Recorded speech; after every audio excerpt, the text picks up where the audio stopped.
Io torno sempre a Vittorio volentieri perché quel poco che so l'ho imparato qui a Vittorio perché ho fatto il liceo scientifico qua e ho finito nella casa rotonda qua sopra. Prima eravamo giù al convento vicino alla fabbrica dei biscotti Colussi, infatti la mattina quando arrivava il profumo dei biscotti era un po' problematica la cosa perché avevamo tutti una gran fame. Comunque sia, dopo ci hanno messo qua su e quindi io con Vittorio ho questo buon rapporto di ricordi giovanili, i primi amori, le prime cotte, le solite robe normali, insomma, no? Così.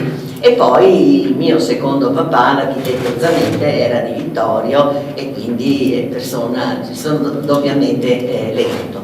Allora veniamo a noi.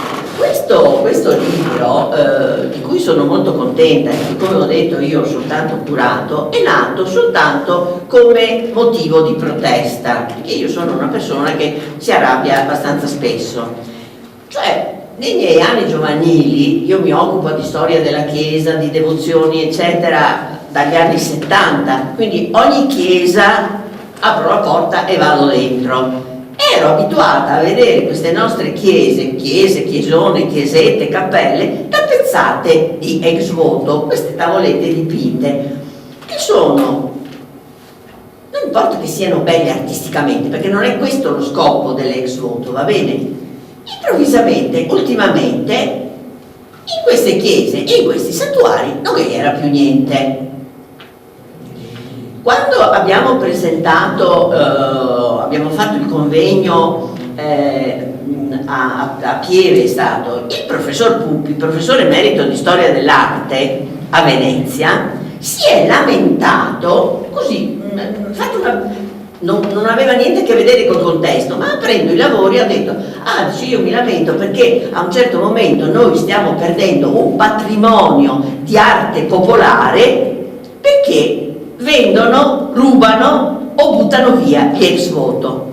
Lui l'ha detto come storico dell'arte, naturalmente. Io, che già ero arrabbiata di mio, come persona che si occupa di questi piccoli atti di devozione, ho detto l'anno prossimo facciamo il convegno. Detto fatto, ci siamo organizzati e al Savoia, che ci ospita sempre, abbiamo fatto il convegno e pubblicato il libro. Naturalmente non è che potevamo fare, ecco signora, non abbia paura dei confini. Io ho fatto un percorso che adesso la signora passa avanti. Abbiamo avuto l'onore di essere stati premiati dalla medaglia per meriti culturali del Presidente della Repubblica, il che non è da poco, è vero, io gli avevo solo chiesto il patrocinio e lui ci ha mandato la medaglia. Ecco, allora io che cosa ho fatto?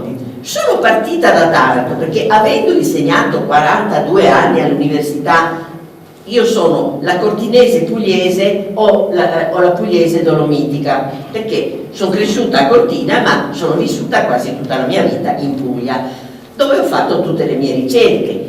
Allora ho detto, io parto da Taranto, faccio la costa e mi fermo a Trieste. A Trieste parte le montagne e quindi questi sono quelli di mare, e poi mi faccio, non è un catalogo, perché francamente non ho avuto molta collaborazione, ho avuto dei sacerdoti ai quali ho telefonato per chiedere se nelle loro chiesette c'erano e mi hanno risposto: non ho tempo da perdere con lei. Allora, questo è il livello culturale dei personaggi. Quindi ho chiamato a raccolta amici, conoscenti, docenti universitari, di tutto e di più, e ho fatto questo percorso. Non è che abbiamo raccolto tutto, abbiamo raccolto dove abbiamo trovato. Per esempio il santuario di Loreto, io non so se io l'ho visitato più o meno 40 anni fa, non entravi, erano attaccati anche sulle porte. Sono tornata 2 o 3 anni fa e non c'è più niente. C'è in mostra come ex voto la coppa della squadretta locale che ha vinto il campionato.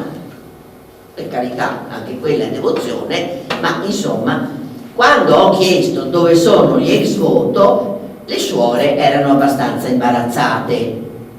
Abbiamo capito, li hanno venduti, punto e basta. Allora io ho fatto questo convegno di protesta per la tutela di questi ex voto e per il rispetto dei devoti, perché nel momento in cui io mi rivolgo alla Madonna, al mio santo protettore, chiedendo aiuto per qualcosa, e dopo vedremo che cosa, nella vita di un uomo i bisogni di aiuti sono tanti, non c'è nessuno, prete, parroco, vescovo, che possa metterci le mani, perché è un discorso fra me e il mio protettore, tenendo conto che la Chiesa è la casa del popolo di Dio, nessuno deve metterci le mani. Con questo spirito e con questa rabbia è nato questo libro. Devo ringraziare naturalmente tutte le persone, come dico, non è che abbiamo fatto paese per paese, dove mi hanno dato risposta, abbiamo lavorato e abbiamo messo insieme determinate cose. Naturalmente non potevamo solo mettere le fotografie e la didascalia, alcune poi non hanno data, non hanno scritto niente.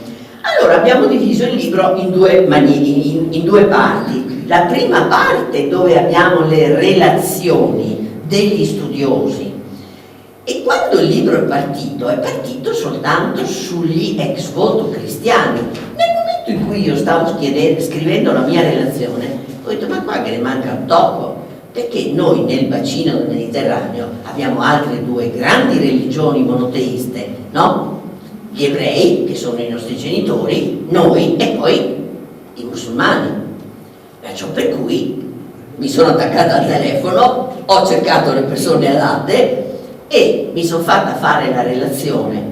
Abbiamo chiamato il rabbino capo della comunità ebraica di Venezia, il professor Ruzzato, per fare quella sugli ebrei, e Fouad Alam, sociologo egiziano, insegnava con me a Gorizia, per fare la parte musulmana. Perché io mi sono detta, se questi non hanno madonne e non hanno santi, quando hanno un problema, a chi si rivolgono? Come ringraziano? L'immagine mi farà ridere, che mi è venuto in mente. Ho detto, se un cameriere cade dal cammello, che si attinge il cammello, e si rompe l'osso del collo, o non se lo rompe, come fa? Come ringrazia? Quindi noi in questo libro abbiamo una prima parte di relazioni in cui raccontiamo, mettiamo a confronto queste modalità, come ringraziano. In realtà, non avendo i santi della Madonna, però offrono denaro per i poveri e offrono le primizie, quelle famose primizie che noi troviamo nel mondo greco-romano, va bene? Che sono le cose più belle. Quando noi andiamo in chiesa e offriamo i fiori alla Madonna, non so che portiamo squarze, portiamo i fiori più belli, i primi di primavera, adesso la primizia, è vero o no? Ecco. Quindi con questo spirito è nato questo libro. Le relazioni sono tutte veramente ineccepibili, perché hanno proprio colto lo spirito col quale è nata questa ricerca, e poi abbiamo 45 o 47 relazioni più piccole, io le chiamo così delle schedature, paese per paese, appunto da Taranto fino a Trieste per il mare, e poi quelle per la montagna. Diciamo che è stato importante. Io adesso vi dico chi sono le persone. La professoressa Lomuscio è un'archeologa e quindi ci ha portato tutte le esperienze della Magna Grecia, va bene? E poi le abbiamo confrontate con quello che abbiamo trovato a Calalzo. All'Agole ci sono delle acque termali dove ci si andava a curare, c'erano dei protettori, e abbiamo trovato esattamente gli stessi bronzetti, gli ometti di bronzo così, con i genitali enormi, oppure grandi seni, che abbiamo trovato a Corinto e in tutta la Magna Grecia. Cioè l'uomo ha sempre pregato nelle stesse maniere, soprattutto allora che le malattie erano più o meno sempre quelle. Allora, questo cammino è stato interessante perché attraverso queste tavolette, va bene, noi vediamo come l'uomo che deve affrontare la vita e deve mettersi a confronto con la terra, l'aria, l'acqua e il fuoco, che sono gli elementi di base, che gli sono amici e nemici. La terra gli dà da mangiare, ma quando trema con il terremoto è pericolosa. L'acqua gli dà da bere, è indispensabile, ma l'inondazione lo uccide. L'aria non può fare a meno dell'aria perché non può respirare, però nel momento in cui viene un tornado, una cosa tremenda, li abbiamo visti di recente, succedono disastri. Il fuoco lo scalda, gli permette di cucinare, ma nello stesso modo può anche distruggerlo. Questo del fuoco è molto sentito qui dalle nostre parti, perché ovviamente noi abbiamo le case di legno, mentre dove abbiamo case di pietra che non prendono fuoco neanche se vuoi, questo discorso del fuoco non c'è. Allora, attraverso questi piccoli disegni, chiamiamoli così, noi leggiamo le esigenze dell'uomo, i suoi bisogni, le sue paure, però notiamo anche come l'ambiente lo condizioni e ne determini i bisogni. Adesso vi faccio un esempio semplicissimo, quello della Madonna della Neve. Madonna della Neve ce n'è un po' in giro dappertutto. Qui, con gli ex voto e le cappelle e le cose, la si prega perché non faccia nevicare tanto. Vabbè, questo inverno la Madonna della Difesa era un po' distratta, perché l'abbiamo a Cortina, no? Perché naturalmente qui abbiamo paura delle valanghe, perché una valanga in certe zone dove non ci sono alberi ti può portare via un villaggio, è successo spesso. Nel sud, dove il problema dell'acqua è tremendo, si prega perché nevichi, perché la nebbia la mettono in queste grotte sotterranee che si chiamano le neviere, per conservare e avere l'acqua durante l'estate. Ognuno ha i suoi bisogni. Quello che per noi è un superfluo, per loro è un indispensabile. Ecco, quindi sottolineo questo fatto, come l'ambiente sia importante. Adesso guardiamo le prime immagini, che sono quelle della professoressa Lomuscio. Allora, questa è una tavoletta che ho trovato a Belluno, ce l'avevano in soffitta, non si sapevano neanche di averla. E a un certo momento l'ho scelta come copertina nella seconda parte del volume, perché questa è una nave pugliese che si è trovata in difficoltà alle bocche di Cataro e ha trovato rifugio a Venezia. Quindi dico, quindi questo ponte Puglia-Veneto qua la troviamo tutta, perché noi sappiamo che l'Adriatico è stato il grande corridoio dei mercanti. D'altra parte la Serenissima era padrona della Puglia, perché Filippo II che non aveva soldi per pagarli per le battaglie di Lepanto, e allora gli regalava territori che tanto non gli era neanche suoi. Ecco, quindi la Serenissima ha tutte queste grandi fortezze lungo la costa, che sono state il suo potere. Va bene? Grazie. Allora, questa tavoletta che metteva insieme tutto l'ho messa come copertina.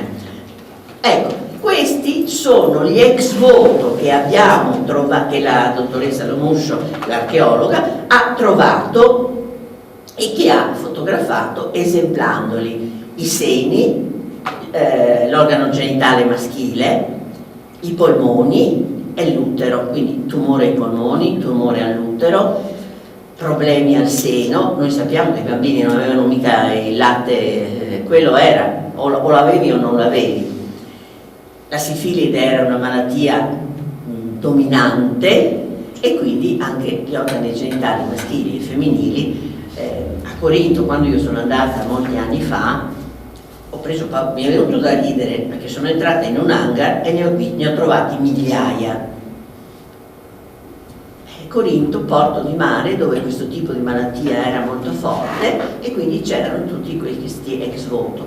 Poi la gestione è stata affidata agli americani e gli americani li hanno messi tutti in cantina, così nessuno sa che lì c'era questa terribile malattia e c'era questa fortissima devozione per farsi curare.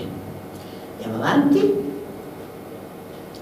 Sempre vengono il piede, perché l'uomo si muoveva solo a piedi, le mani perché doveva essere, e abbiamo trovato anche questo ex voto di terracotta per gli occhi, perché la cecità era un cieco di che cosa vive? Solo i ricchi possono permettersi, i poveri muoiono. L'ho messo vicino a quest'altro invece dipinto che abbiamo trovato qui in Cadore. Quindi a distanza di secoli noi troviamo che l'uomo affronta gli stessi pericoli e chiede le stesse grazie. Andiamo avanti. Ecco, questa è l'Agole. Praticamente si arriva alla stazione di Calalzo della ferrovia, si va giù e c'è questo lago termale, queste acque calde, dove una popolazione di venetici, non veneti, venetici, quindi una cosa diversa, si era insediata e c'era questa devozione per essere curati dalle malattie. E anche qui abbiamo gli stessi esemplari che abbiamo trovato a Corinto. Andiamo avanti. Io li ho un po' divisi, adesso vado veloce perché ma dopo deve parlarvi lui. Sì, ma... Incidenti sul trasporto d'acqua, il trasporto d'acqua, sono quelli di mare. Ho messo per primo questo perché è l'unico che ho trovato, stranamente. Questi sono gli zattieri. Voi sapete cosa sono gli zattieri?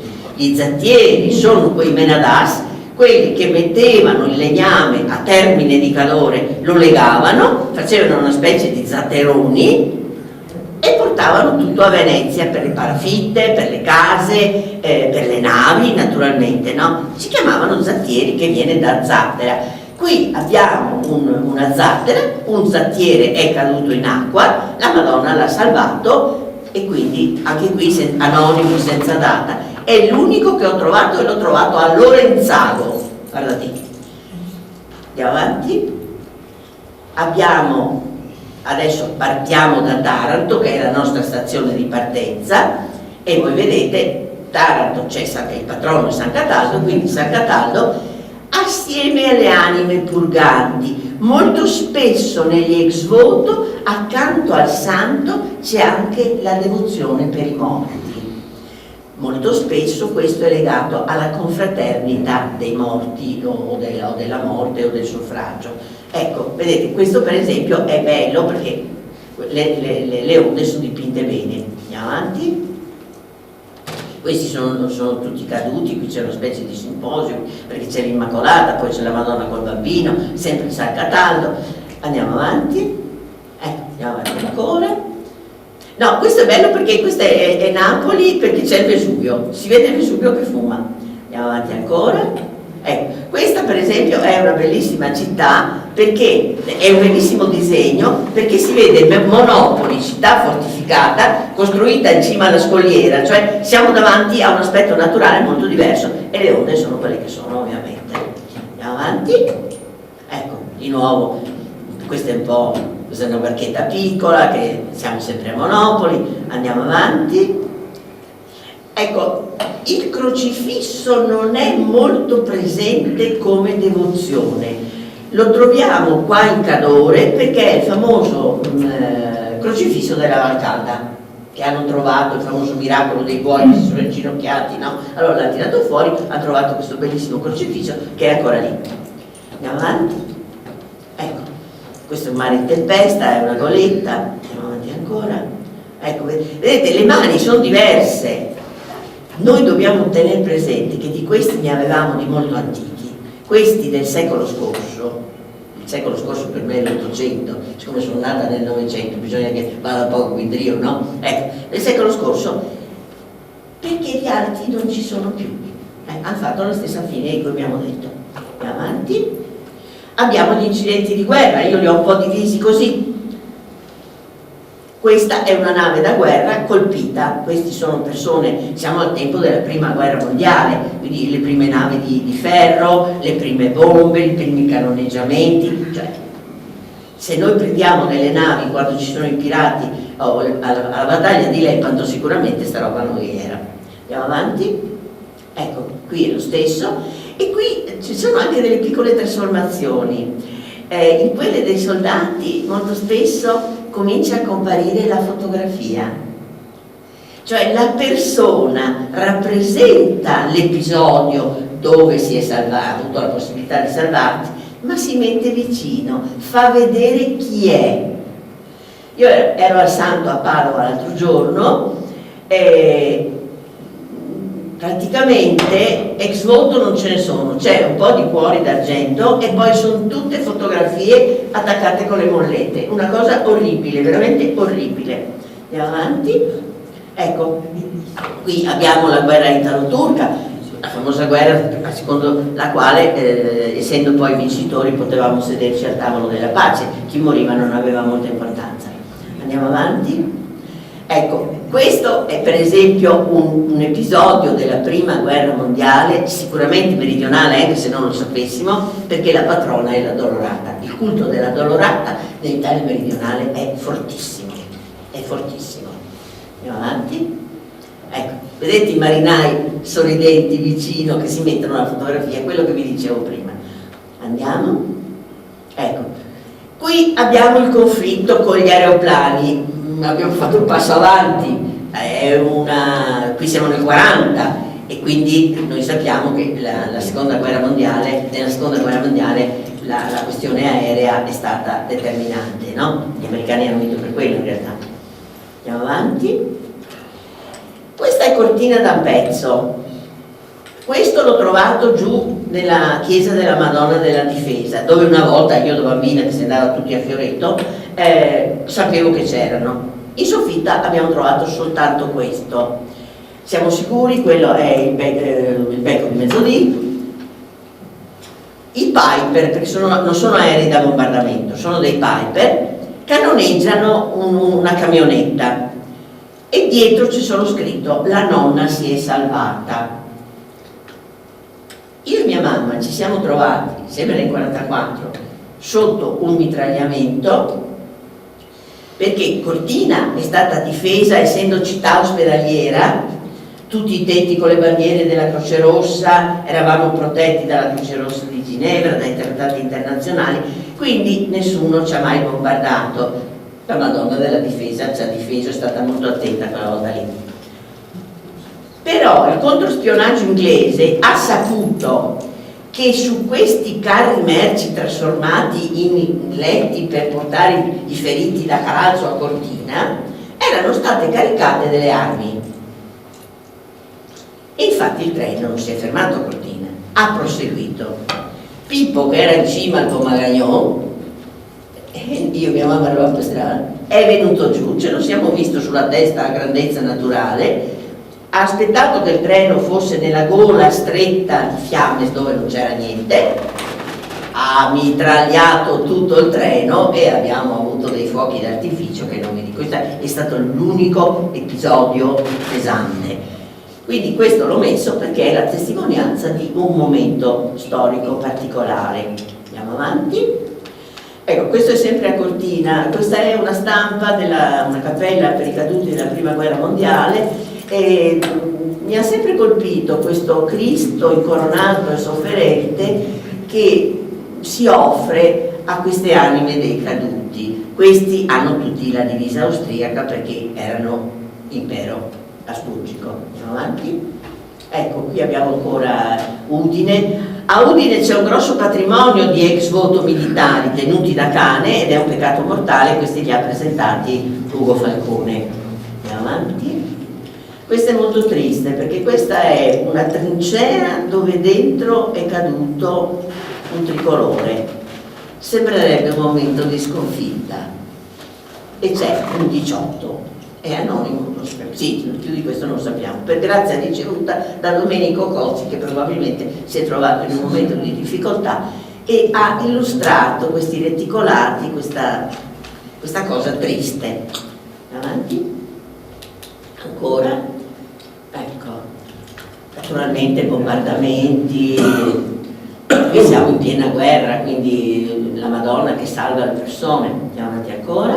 Ecco, vedete l'alpino, i nostri alpini, le nostre penne nere, bello, fiero, così, no? Ecco, che ringrazia la Madonna, però questo viene dalla Russia, ha avuto una grazia 2 volte, non 8 solo. Andiamo avanti. Ecco, qui mi sono soffermata su 2, ne abbiamo trovati soltanto 2, che riguardano i deportati. Questo è un campo di concentramento e ringrazia per essere rientrato dopo 2 anni di prigionia. È un argomento che mi è particolarmente caro perché mio padre è stato deportato, anche lui è tornato solo per morire. Ah, ce n'è uno solo, ecco, gli incidenti di trasporto a ruota. Andiamo avanti. Allora, questo mi è piaciuto moltissimo perché è la città di Bari con un carro di fieno, un'automobile e una motocicletta, praticamente il mezzo di trasporto antico, il mezzo di trasporto moderno, e c'è sempre ovviamente il santo protettore che è San Nicola. Avanti ancora. Ecco, l'incidente prima era quando si viaggiava col carretto che qualcuno finiva sotto una ruota, non di più. Ma vedete, anche questo ti fa la storia. Mio marito Canosino mi diceva che loro andavano alla Madonna dell'Arco con la Madonna dell'Incoronata di Foggia, un grande santuario, una cosa proprio con questi carretti col tendone che noi li vediamo nei film western. Se fate caso, li vediamo nei film western. Ecco, questi erano i mezzi di trasporto dell'epoca. Andiamo avanti. Ecco, questo è il carro normale che si capovolge sulla strada di campagna.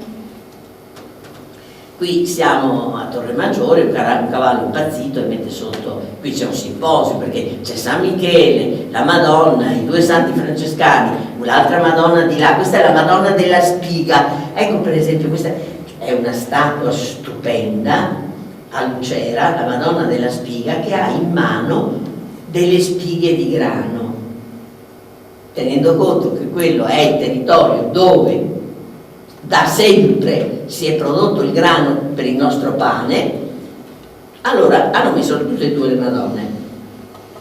Andiamo avanti. Ecco, vabbè, questo è l'incidente classico. Ecco, una cosa interessante è questo, l'incidente è accaduto a Torino, però il devoto ha portato la tavoletta a Torre Maggiore, che viene vicino a Foggia, alla sua santa patrona. L'ha portato a casa, non che a Torino non ci fossero santuari, e adesso ce n'è un altro che è anche molto interessante. Vabbè, questo è il famoso pullman, questi sono i nuovi metodi. Allora qui non c'è. C'è una persona, un giovane che ha un incidente aereo negli Stati Uniti, si salva, però la tavoletta votiva la porta a casa a Torre Maggiore alla sua Madonna. E queste sono le cose che incidenti sul lavoro.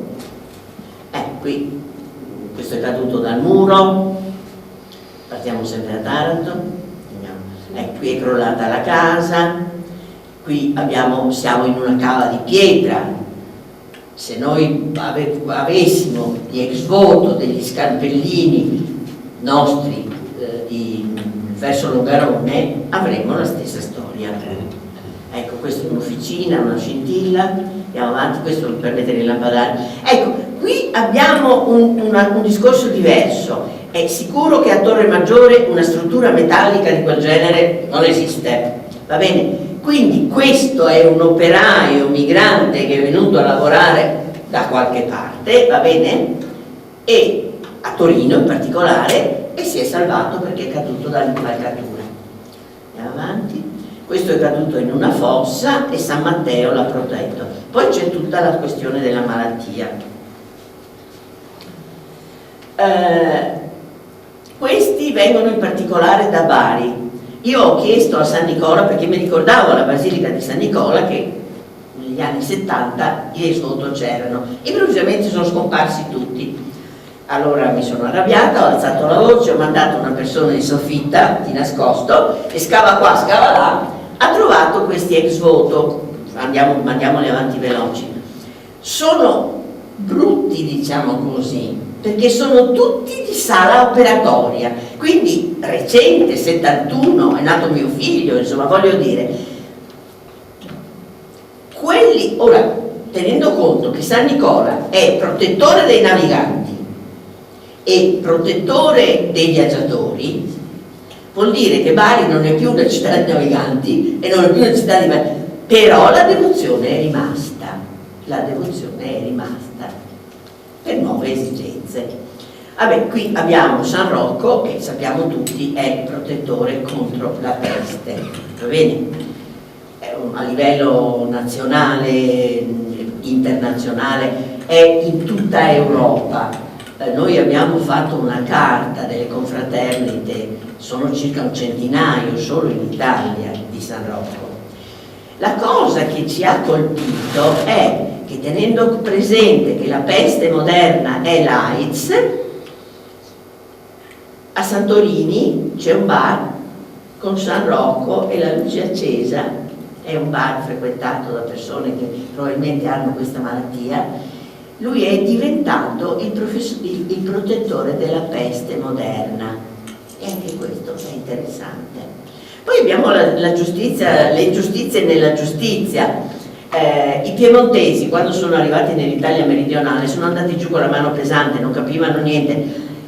Hanno trovato questo poveretto col mantello di lana di pecora, l'hanno preso per un bandito, e invece il poveretto era solo uno dei tanti pastori transumanti, quelli che partono dall'Aquila e lungo i tratturi, che sono larghi 1111 metri, che sono le autostrade di queste migliaia di pecore che venivano giù dall'Aquila e andavano a Taranto, va bene? Foggia aveva proprio la dogana delle pecore, solo lì si tagliavano, solo lì si lavava, solo lì si vendeva, perché non ci fossero speculazioni, va bene? Ecco. E lui evidentemente qualcuno, teniamo conto che queste persone, se no che sapevano come si chiamavano, livello culturale, non sapevano né leggere né scrivere, quindi era facile. Andiamo avanti. Questo siamo in tribunale, è accusato ingiustamente e viene liberato, qui di nuovo abbiamo sempre San Francesco. Ecco, questo è quello che io ho raccolto. Naturalmente nel libro ce ne sono molto di più, ci sono tutti quelli del Bellunese, ci sono quelli del Veneto, ci sono quelli di Cortina. Cortina abbiamo 5 cappelle di confraternite e una di queste ha dei gioielli favolosi, per esempio, perché secondo l'antica tradizione del mondo antico agli dei si potevano offrire anche gioielli, oro e pietre preziose. Le donne di Cortina, per esempio, davano come voto i tremoi, che sono quegli spilloni d'argento per fermarsi i capelli, che erano una cosa rara perché erano fatti di filagrana, no? Allora li offrivano alla Madonna, le zitelle per sposarsi più che altro, no? Va bene? Ecco, questo è il percorso che noi abbiamo fatto, da cui vengono fuori delle realtà economiche, sociali, devozionali, diverse ma uguali dal punto di vista del vertice, cioè la base dei semplici chiede aiuto a chi può. Lo fa, non lo fa, questo non è il nostro problema, l'importanza è che questa gente abbia creduto e attraverso questo credere abbia trovato un conforto. Ecco. Adesso il dottore parlerà di quelle che riguardano il nostro territorio qua.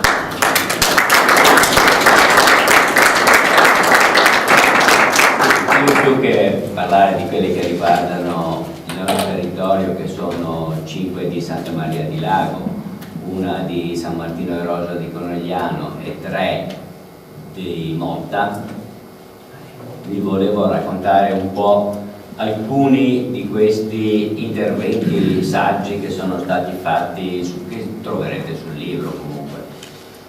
Vi racconto i primi, alcuni. Il primo, che è il più antico, è quello che riguarda gli ebrei, gli ebrei anche loro ovviamente chiedono aiuto a Dio, però nel loro caso è stato codificato tutto, cioè tanto per cominciare può chiederlo solo chi appartiene alla comunità, e appartiene alla comunità solo uno che, diciamo per modo di dire, è maggiorenne, cioè ha solo 14 anni. Sotto non si può chiedere aiuto a Dio. Dopodiché vengono codificate anche i motivi per cui si può chiedere, per cui i motivi sono quelli di 3000 anni fa, perché l'ebraismo è la religione più vecchia, e quindi sono l'attraversamento del deserto con i suoi pericoli, l'attraversamento del mare con i suoi pericoli, la malattia, e nelle malattie sono compresi anche i parti, e l'imprigionamento. Ecco, questi sono i 4 motivi per cui un ebreo può chiedere l'aiuto divino. Ovviamente sono stati modernizzati, per cui c'è anche l'aereo nei viaggi, e per quello che riguarda per esempio i deserti non c'è più l'attacco dei leoni, non c'è più l'attacco del toro selvaggio, e non ci sono più altre cose che c'erano allora. E quindi sono stati rivisitati e corretti in senso moderno, e ogni nazione dell'ebraismo, quindi i sefarditi, gli askenaziti, gli ebrei dell'India o della Cina, ognuno ha una visione propria e particolare, ma queste sono le 4, diciamo, categorie in cui è possibile chiedere. Quando eventualmente il buon Dio esaudisca la richiesta del devoto, come fa questo a ringraziarlo? Intanto non ci sono mediatori, perché per gli ebrei non hanno i santi, quindi non c'è, deve chiedere direttamente. Per ringraziarlo, ve la faccio molto breve ovviamente perché l'ora è tarda, deve recarsi in sinagoga, e anche lì ha un tempo massimo per arrivare, e davanti ad almeno 10 ebrei maschi adulti deve ringraziare con una breve preghiera a Dio, ringraziandolo per quello che gli ha esaudito. Gli astanti prendono nota del fatto che lui è stato esaudito e commentano dicendo tu che sei stato esaudito da Dio, che tu possa beneficare anche la comunità, e quindi lui in ringraziamento dona alla comunità quello di cui la comunità ha bisogno. Quindi questa è la maniera ebraica, diciamo. Funzionava 3000 anni fa, funziona anche adesso più o meno così. Per quanto riguarda i musulmani, cioè l'Islam, la professoressa vi ha detto più o meno prima come funziona, ma questo è l'Islam classico, quello arabo, quello diciamo dei primordi, quello di Maometto. Anche qui non ci sono mediatori, ci si rivolge direttamente a Dio. Poi però l'Islam è diventato una religione universale, quindi spaziando geograficamente in tutto il mondo ci sono delle variazioni notevoli, specialmente nel Maghreb e nei Balcani. Nel Maghreb, cioè negli stati dell'Africa occidentale, diciamo, esistono dei santi locali che vengono detti marabut. Quando muoiono si fa una piccola cappelletta per seppellirli, e attorno a queste cappellette si riuniscono i membri di confraternite locale per, diciamo, ricordare questo santo. Questo santo poi si specializza, ogni santo è specializzato in varie cose, per cui ci sono santi per i problemi agricoli, diciamo, santi per i problemi delle donne che non riescono ad avere figli e altre cose. Queste confraternite, che in ebraico sono dette tubuk, in arabo sono dette tubuk, servono a propagare questa idea del santo che può aiutare, e facendo da intermediario con Dio. Nei Balcani la più famosa di queste è i Bektashi, che sono diffusi specialmente in Albania e che non sono considerati tanto ortodossi dai musulmani, per cui è una via un po' di mezzo, perché naturalmente, come avete sentito, sono confraternite che nascono periferiche, questi santi sono vox populi, quindi è una cosa abbastanza marginale, ma è molto molto presente nell'Islam. Per quanto riguarda i successivi interventi, io ho scelto quello di Zanderigo e Rosolo perché è abbastanza vicino, diciamo, alle nostre zone, e lui fa una disamina sui santuari che sono un po' extradiocesani. In Cadore, per esempio, avevano i grandi santuari di San Candido in Val Pusteria e di Santa Maria di Lugau nel Tirolo orientale. Loro andavano a pregare in questi santuari. Questa è una cosa normalissima anche dalle nostre parti, perché in tutto il Serravallese e in tutta la vallata le donne che non riuscivano a avere figli si recavano alla chiesa di San Mamante sopra Castion, comune di Belluno, e lì andavano a cavare il nome, cioè andavano là, veniva con un sistema particolare estratto un nome qualsiasi, se loro avessero avuto un figlio prendeva quel nome. Quindi è una devozione non solo bellunese ma di anche tutto l'Alto Trevisano che si recava a quel santuario. Santuari locali ne siamo pieni. Sant'Augusta è una. Sant'Augusta protegge dalla cefalea, ovviamente basta passare nel piccolo interspazio che c'è fra le colonne che sostengono la sua arca. Siccome l'arca è lì dal 1450 circa, vuol dire che e prima invece era sottoterra, è chiaro che la storia della cefalea è venuta fuori dopo che hanno messo l'arca sopra le colonne, perché prima era impossibile andare sopra. Questo è tanto per dire, sembrano cose antichissime, poi se uno ci pensa su un momentino si accorge che proprio così antiche non sono. E questi sono esempi, rifacendomi a quello che ha detto Zanderigo. E un altro esempio è per la pioggia, tutta la vallata andava, cioè alla chiesa di San Vigilio sopra Tovena, per impetrare la pioggia. Ultimo esempio di diffusione extradiocesana di questo culto sono i pellegrinaggi all'Abbazia di Follina. Sono secolari, polisecolari, per andare ad adorare la Madonna, vengono da tutte le parti. Con il mio ultimo libro praticamente è stato scoperto anche che venivano anche dal Cadore, perché per 5 secoli i cadorini sono andati in pellegrinaggio a Follina. Cosa ci andassero a fare? Adesso si tende a dire tutti vanno per pregare la Madonna, perché è la cosa che si vede lì, che è strana di suo come raffigurazione. In effetti però, io l'avevo già trovato 15 anni fa, si andava alla Follina e si andava in processione tutta la chiesa. Io l'ho trovato per Serravalle verso il 1440 circa, andavano con i gonfaloni e tutta la gente, coi preti, andavano a Follina a prendere il pane benedetto contro il morso degli animali rapidi.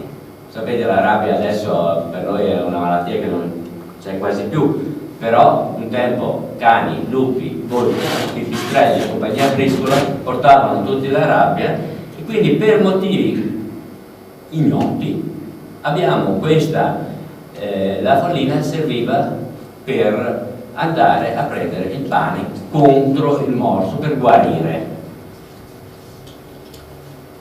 E poi ho scoperto un caso di uno di Lavazzo, Castellavazzo sopra Longarone. Nel 1607 viene morso da un cane rapido e si reca anche lui a Follina per mangiare il pane. Naturalmente poi muore e viene sepolto a Trichiana. Questo tanto per farvi capire che forse prima della Madonna esisteva già un motivo per andare in pellegrinaggio a Follina, e era un motivo legato alla devozione popolare nei casi di malattia. Questo è una cosa. Poi sempre Zanderigo fa un bel lavoro sugli ex voto delle chiese dedicate a San Leonardo. Sapete, San Leonardo vescovo di Limoges, importazione franca, c'è qualche chiesa qua e là, tra l'altro c'è quella di Conegliano, ma ce n'è una in Ecumenico, qualcuna in Carnia, poche, ma ci sono.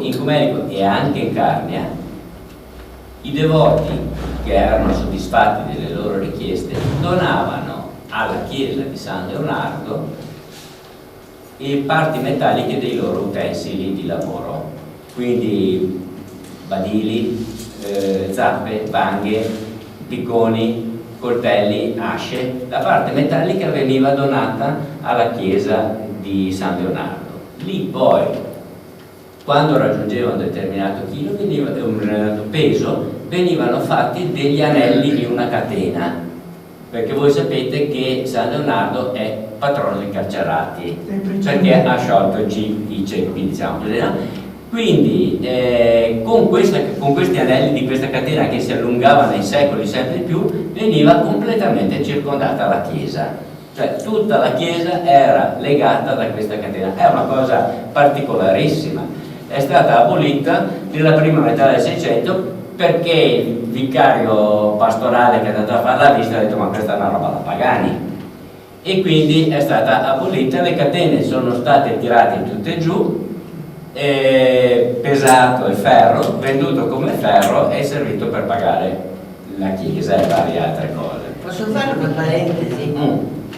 Mi sono dimenticata di dirvi che a Taranto, nella notte dei tempi, io avevo visto una chiesetta dei pescatori. Taranto, porto di mare, porto militare, insomma antica tradizione, no? Primo porto della Magna Grecia qua. C'era pieno di ex voto, pieno. È andato il vicario, recente, sarà 10 anni, è andato il vicario, ha visto tutti questi ex voto. Cosa sono queste superstizioni? Ha fatto bruciare tutto. Per cui io sono partita da Taranto e ho mandato al vescovo di Taranto il regalo, dico, nella speranza che il suo vicario non bruci più gli ex voto, gli ho mandato il libro. Sì, beh, è chiaro. È sempre così, c'è sempre il furbo. Perché poi c'è bisogno di soldi. Sì, c'è sempre queste cose. Poi l'ex voto è popolare, per cui la Chiesa, diciamo, è sempre un po' restia a queste cose. E per finire, abbiamo ancora 5 minuti, quindi proprio per finire ve la faccio brevissima. Sempre il professor Zanderigo ha fatto un bellissimo lavoro sul punto di San Lucano. Voi sapete San Lucano, l'apostolo delle Dolomiti, vescovo di Sabiona, che poi sarebbe oggi per Sanone Bolzano. Sembrerebbe che tutto partisse da lì. Lui ha fatto una disamina di tutte le fonti disponibili e ha trovato che la prima vita di San Lucano è stata scritta verso il 1510 dal notaio Paolo De Laito di Belluno, il quale dice: il buon San Lucano, insomma, era vescovo di Sabiona, è entrato in dissidio con i suoi sottoposti perché aveva detto a una donna di mangiare latticini in un giorno di digiuno, per cui il Papa lo chiama a Roma a discolparsi. Lui parte, quando attraversa Fiemme un orso gli sprana il cavallo, lui prende l'orso, gli mette la sella e con l'orso, cavalcando l'orso va a Roma. Poco prima di Roma vede 3 pernici e dice: fermatevi pernici, che di voi voglio fare un regalo al Papa. Quindi loro lo seguono, lui arriva con l'orso e con le pernici del Papa. Il Papa capisce che questo è un santo, gli dice: no, guarda, cancelliamo tutto quanto, torna alla diocesi. Lui torna nella diocesi, ma i maligni continuano a parlare, per cui lui a un certo punto, amareggiato, se ne va e va a finire nella valle di Taibon, Agordo, e vive da eremita lì. Questa è la storia di San Lucano, come l'ha messa giù il buon Zanderigo. il notaio De Laito nel 1510. Dopodiché a Sabiona per Salone ha detto: beh, ma allora questo è stato vescovo nostro, non c'è nei cataloghi dei vescovi, ma senz'altro se lo dicono loro che questo santo e lo hanno messo dentro. Dopodiché sono fiorite altre chiese nella diocesi di Bressanone e anche in quella di Trento, in Val di Fiemme. Sono tutte posteriori a questa cosa qua, e all'analisi che fa Zanderigo, lui stabilisce che la chiesa più antica mai documentata di San Lucano è a Belluno, è data al 1237. Quindi diciamo, il culto del santo parte da Belluno e da Belluno si sposta poi nelle sedi periferiche.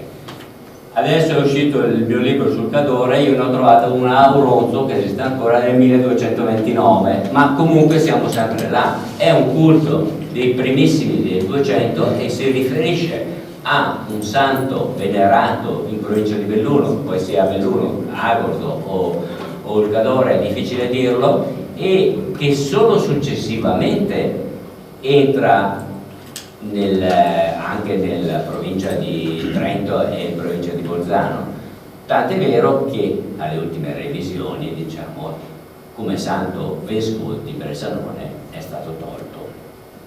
Quindi questo studioso fa una profondissima analisi proprio di questo culto particolare. Ce ne abbiamo una chiesa anche noi in diocesi, Amel, dedicata a San Lucano. È un santo che già nel nome, perché è il latino lucus, che è bosco, e quindi è un santo eremita, diciamo.